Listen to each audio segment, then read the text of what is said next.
You think every prayer is safe, but what if I told you there's a hidden danger in praying without discernment, a spiritual trap that even seasoned believers fall into without realizing it? The enemy doesn't always attack you with obvious evil. Sometimes he simply waits for you to pray with a heart unguarded, a will unchecked, and desires you haven't surrendered, because not every open door is from God, and not every yes you receive in the Spirit is divine.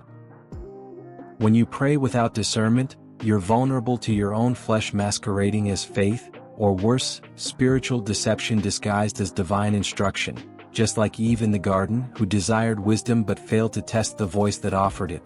Genesis 3 verse 6. Discernment is not optional, it is a spiritual survival tool.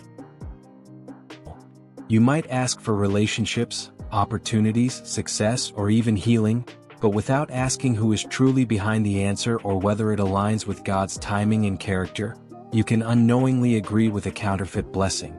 Remember 2 Corinthians 11 verse 14. Even Satan disguises himself as an angel of light. That means you could be praising God for something the enemy sent to distract you. You prayed for a partner, but now you're emotionally entangled in a soul tie that's draining your peace. You asked for a new job and now you're stuck in an environment that kills your spirit. You cried out for influence and now you're addicted to validation. Discernment protects you not just from evil, but from good things given at the wrong time, because premature blessings can become burdens. Romans 8 verse 28 reminds you that God works all things for good, but it doesn't say everything that happens is from Him. When Jesus was tempted in the wilderness, Satan used scripture out of context. Luke 4 verse 10, proving that even the word can be weaponized if you don't have the Spirit to filter it. How many times have you taken a scripture and forced it to match your will instead of aligning your will to God's? Praying without discernment isn't just unwise, it's dangerous because it invites spiritual confusion. You start thinking silence means permission, or that resistance is a sign to push harder, when sometimes it's a divine no or not yet.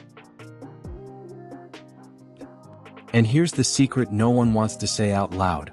Some of the things you're still suffering from today were answers to undiscerned prayers yesterday. That relationship you begged God to restore? He closed the door but you kept knocking until it broke you. That opportunity you kept fasting for? It came but not from Him, and now you're paying the price.